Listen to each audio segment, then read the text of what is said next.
ये देखिए दोस्तों, ये मैंने पाउडर डाल दिया है। तो अब इसमें मैं आपको बताता हूँ, हमारी एक एसएसडी यहाँ पे लगी हुई है, इसके नीचे पीली।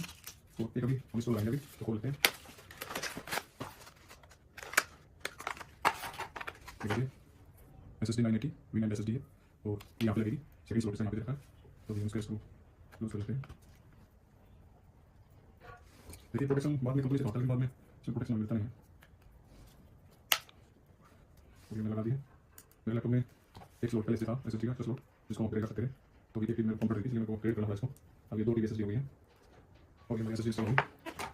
अभी सिर्फ थोड़ा साफ करके चला रहा हूँ, इसमें डस्ट आया हुआ है बहुत सारा।